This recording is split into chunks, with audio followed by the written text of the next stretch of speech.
academia.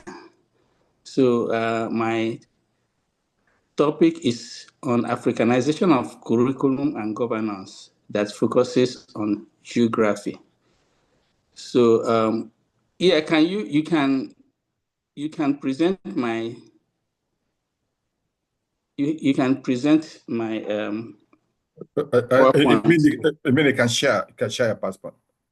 You are presenting, he can share. Yeah, he can share. Okay, but I would have loved it if he would present it so that I'll just be have a cup of coffee. I'll be drinking my coffee.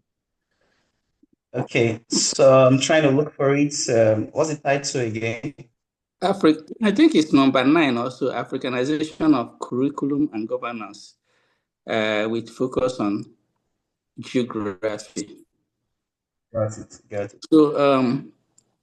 So I'm just trying to focus on curriculum design and governance, because this topic, when it comes to geography, is kind of localized, and sometimes you have to be screaming.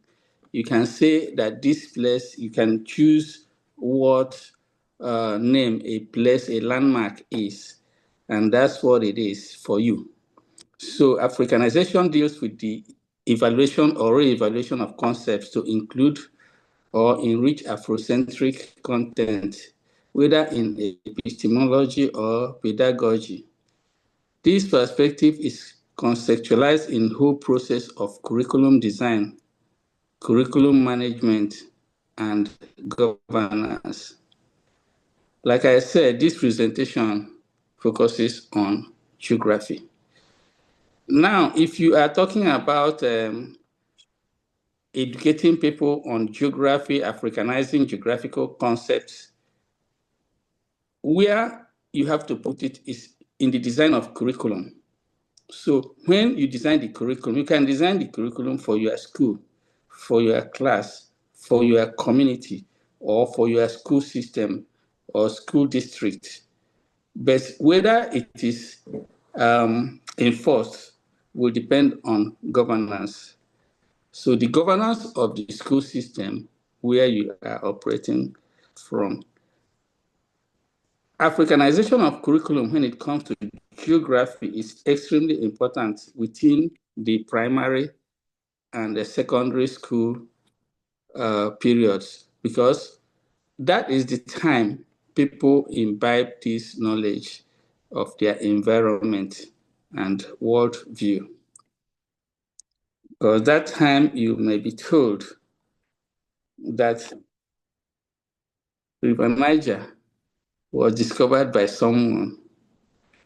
So I am having this presentation focusing on my Nigerian roots and how I came to see the world from Nigerian periscope. So being in that classroom at Ehiro Daba, and we were very eager to listen, and we were told that River Niger was discovered by Mungo Park. And we saw the sketches. There was this one man there, his name was Ibn Battuta, was guiding him. So that was, instead of us being told that Ibn Battuta showed Mungo Park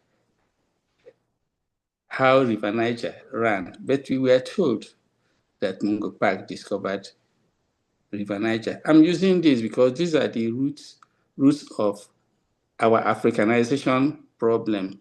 Why it's important to say these things is that the people who went through that form of education, including my humble self, we reason through the fact, if you are passing across Niger Bridge, which I have done several times, I'm thinking, okay, Mungo Park discovered this place. So Africanization should moderate that view. So Africanization concept should flow through the whole length and breadth of content. What are you teaching, or what are we teaching people about geography? When we are teaching geography, what are the learning objectives, and what are the processes of teaching geography, and making sure that the concepts are imbibed by the student. In curriculum design and management, we are dealing with putting together how we need to teach geography, who we need to teach geography, when, where, and how. Because if you are teaching geographical concepts, the curriculum will take into consideration that the same thing you are teaching someone in Accra may not actually work, be exactly true for someone in Abeokuta, Aba, or Abagana. So you have to take these into consideration. What it means is our responsibilities as teachers include finding out what exactly the curriculum contains and how it impacts the minds of people we are teaching. So this means that curriculum design should consider the audience. Curriculum design should also consider what the learning outcomes should be. And instructions and information will be packaged along that line. I remember being to an African country. I had a meeting with some engineers. So they were interested in how to embrace the standards that we use here in the United States and to align with some organizations within the United States, because they have been taught in geography that if you want to be more knowledgeable, the knowledge should not be from the geographical area where you are. There is a place where they have superior knowledge to what we are teaching you. Why was that? Because those people who started teaching you geography those days were foreigners, and they told you that River Niger was discovered by Mungo Park and not Ibn Battuta.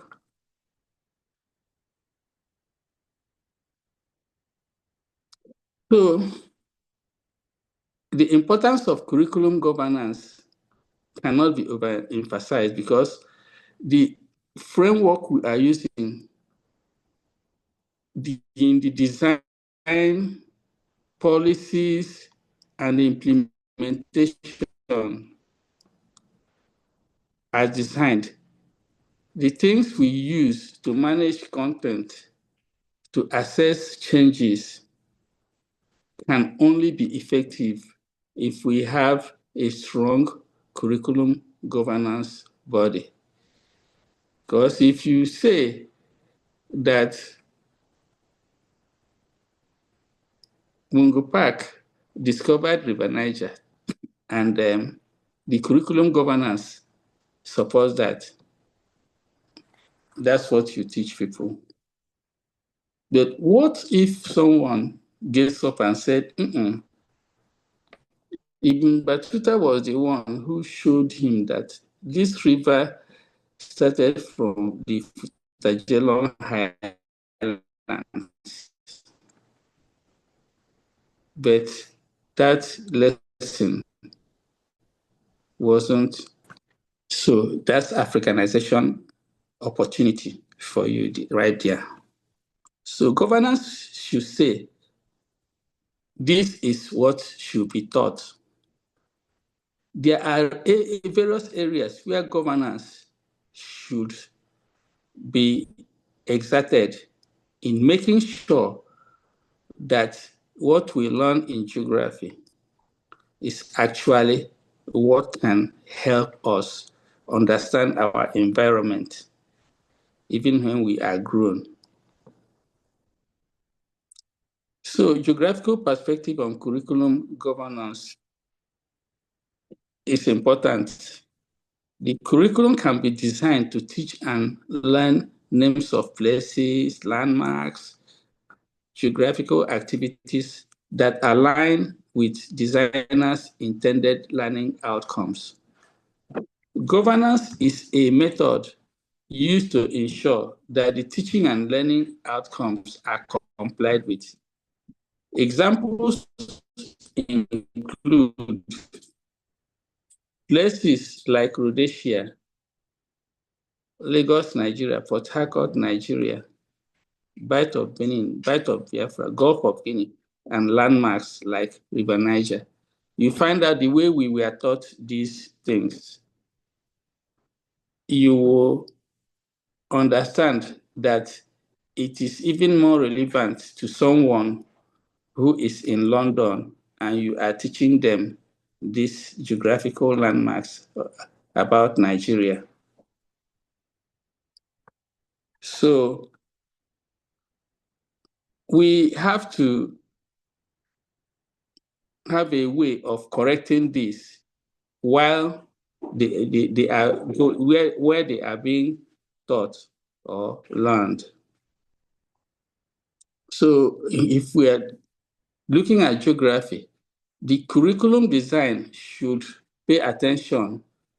Who are we designing this curriculum for? Who is even designing the curriculum? If you get Mungo Park to design your geographical or your curriculum in geography, you know that it is going to be different from what Dosumu, Akintoye, or Afodio will present. I looked at the various maps, tried to find out the earliest maps of the world that will tell you, okay, this is the geography and geographical representations of the globe. So one of the things I discovered was that the people who drew these maps, their land was the center of the universe. The map by Mesopotamia had Babylon and the rivers there as the center of the world. What does that mean for us? We should come and customize this so that I see someone's hand raised, so that we will put in perspective our realities of geography. So geographical perspectives of Africa on Africanization is broad, and for curriculum design should be relevant to the geographical area, country, state, language, culture, and history.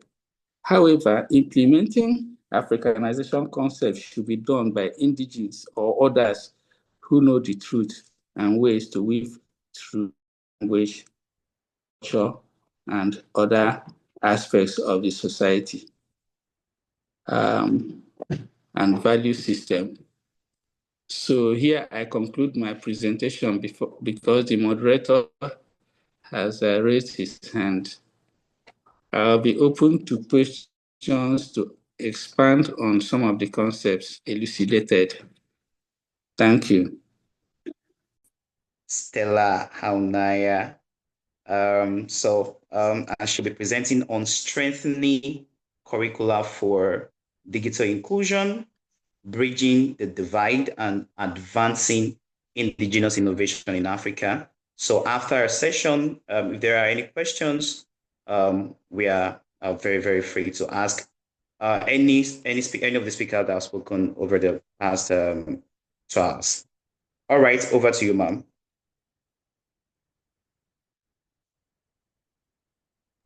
I'm trying to see if I can share my screen from my own end. I can help you if you don't. Okay, if you want to help me. All right.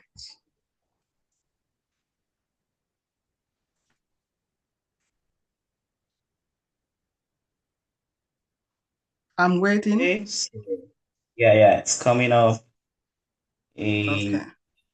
3, 2, 1. Okay. Good evening, everyone from here. My name is Stella Ahonanya, and I'm presenting a paper on strengthening curriculum for digital inclusion, building the divide and advancing innovation in Africa. Next slide, please.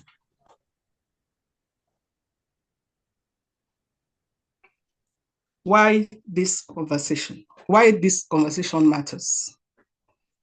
We are at the brink of a revolution, a wave that will determine how the humankind survives. The fourth industrial revolution, which has resulted to automation of everything, typically with artificial intelligence, as the earlier presenter showed us, every bit of work that we can do can now be done by AI. Yet, how many Africans have access to AI? Africa has the youngest population in the world, below 25 years. And this population is brimming with ideas. They're ready to work. Yet, only 40% of Africans have internet access. In Africa, according to World Bank, only 10% of households own a computer. Compare that to what is happening in America, where from toddler, teenagers, adults, they have access to tablets. Toddlers have access to tablets. They're using it to learn.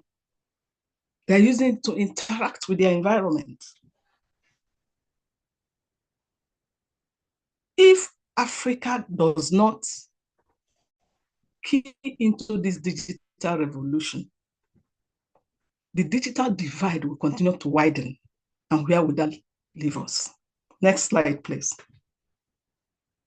So this question is, can Africa's curriculum bridge the digital divide and spark indigenous innovation at scale? The answer is yes, if we do the right thing.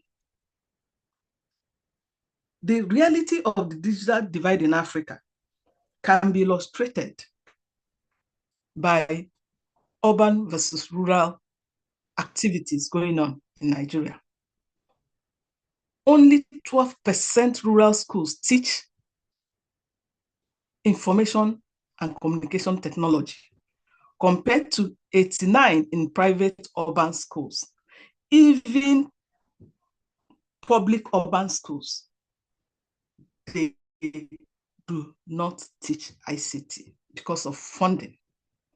When you look at skill gap, 62% of Nigerian employees have just basic digital skills, while 19% and 11% possess intermediate and advanced digital competencies, respectively. Where will that leave us? When in the next 10 years, most of the work we do will be done by AI. When you look at gender gap, a report shows that women in sub-Saharan Africa are 36% less likely than men to be using internet. And we know that when you train a woman you train a nation. So by the time we have mothers who do not have access, digital access, they are not digital literate, what will happen to their children?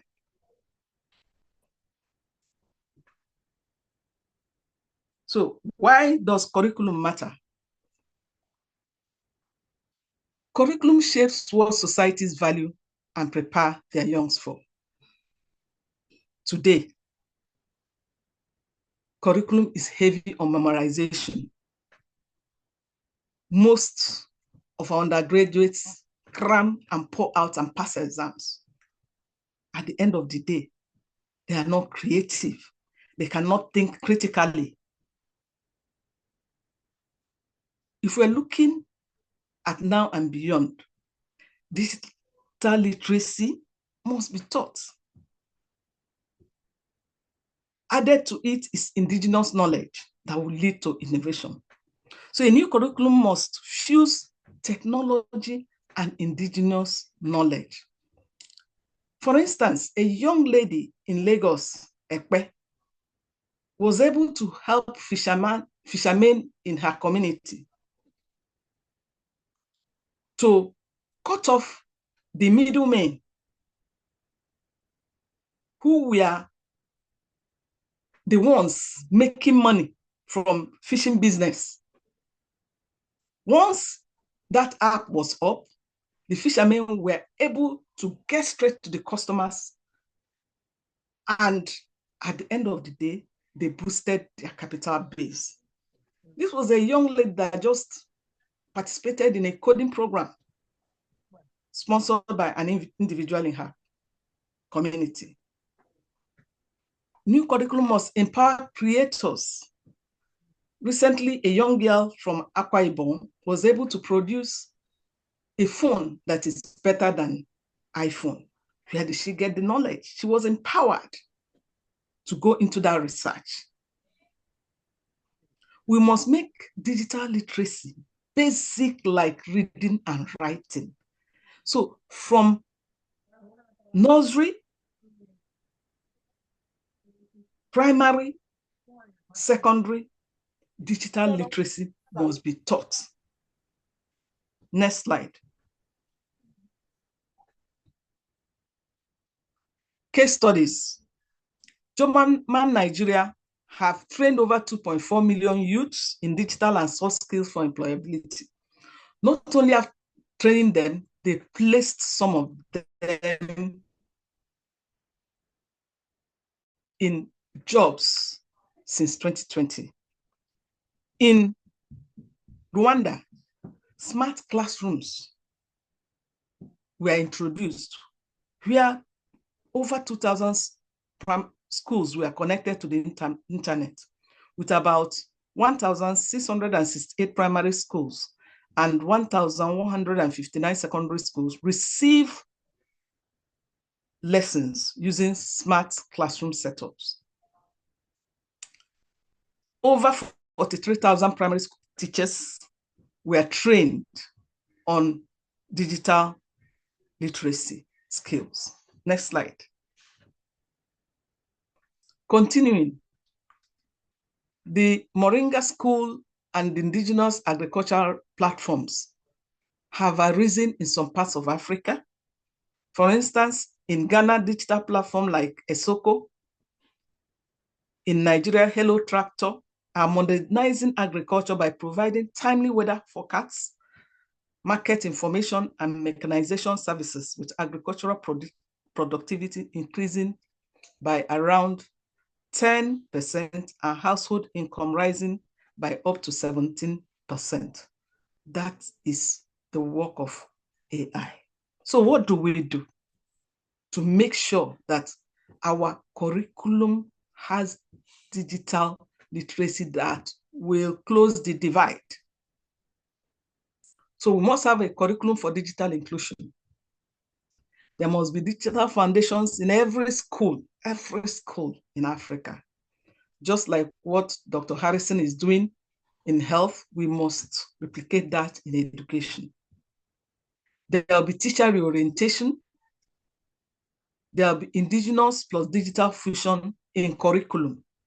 that young lady in Ekpe must be encouraged.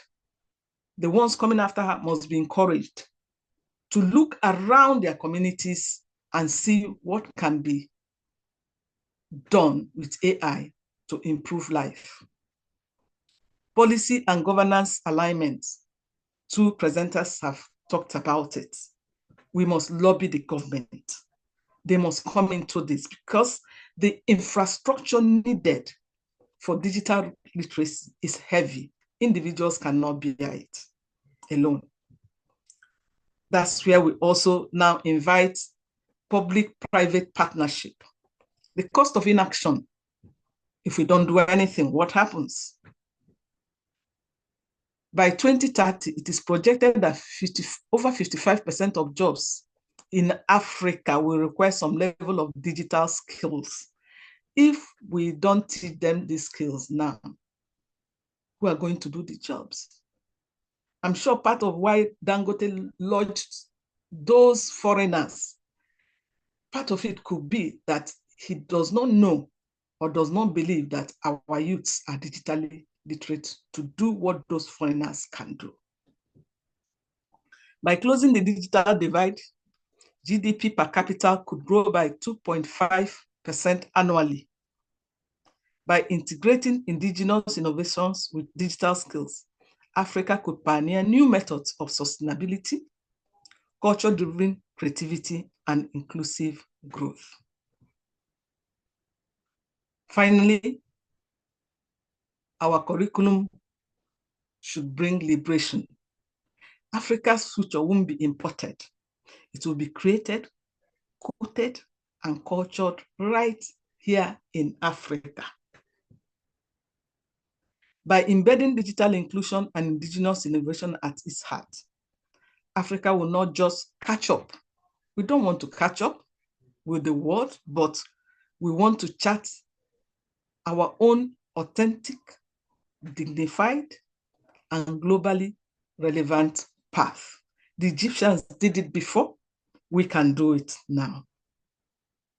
So let's reimagine curriculum. Let's bridge the digital divide. Let's power indigenous innovation. Thank you. Awesome.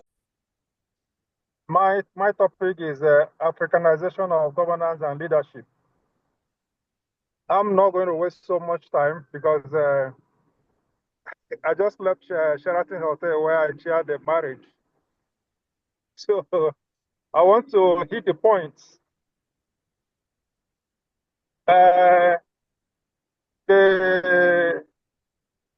Almost all the presenters have defined what is Africanization. And I want to situate my topic to governance and leadership, with particular reference to Nigeria. We know that the pre-colonial administration of Nigeria were diverse and complex systems of governance that existed before the advent of British colonial rule in the 19th century. These systems were shaped by cultural, social, and economic contexts of the various ethnic groups that inhabited the regions. Most importantly, the three major ethnic groups of Hausa, Fulani, Yoruba, and Igbo. I want to present the characteristics of the pre-colonial administration. These institutions, provided valuable insight into community. The first one is governance and decision-making process. The second one is cultural context, which entails or suggests that pre-colonial administrations were often deeply rooted in the cultural and spiritual practices and played a significant role in shaping their identity and values. The third point is localization and decentralization of power.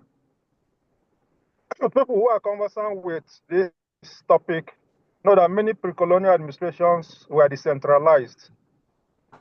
with power resting in the hands of local leaders and councils. With reference to the Hausa Fulani Empire, we know that the empire was a very powerful and influential pre-colonial administration in Nigeria. The empire, in the main, was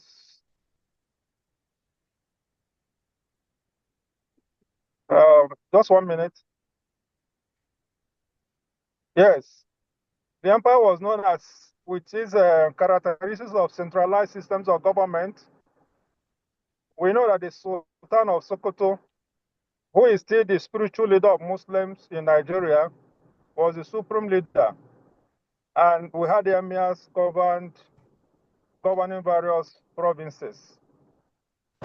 We know that the Islamic law, or what we currently call Sharia, that was based on Islamic law, which provided a framework for governance, justice, and public administration. The third point is that it had an efficient system of taxation, which we can, presently locate in the administration that functions in Nigeria. The empire had a well-organized system of taxation, which helped to fund its administrative and military activities.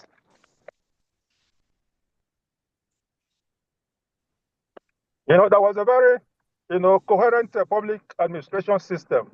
The Hausa Fulani Empire had a well-developed system of public administration, which included a network of officials and administration, and officials and administrators who oversaw various aspects of governance. Then when we come to the Yoruba kingdoms, in the north where we had the Hausa Fulani empires. In the Yoruba, we had the Yoruba, what we call Yoruba kingdoms. The Yoruba kingdoms were another significant pre-colonial administration in Nigeria. The kingdoms were known for their, one, complex system of governance. The Yoruba kingdoms had a complex system of governance, which included a council of chiefs and a system of checks and balances.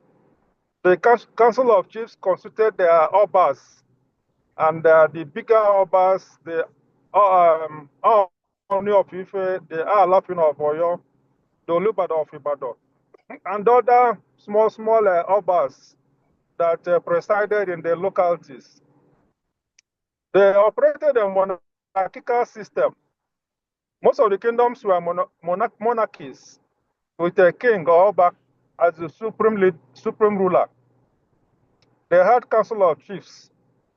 The Oba was advised by a council of chiefs who represented various interests and ensured that the king did not abuse his power. They equally had a system of succession.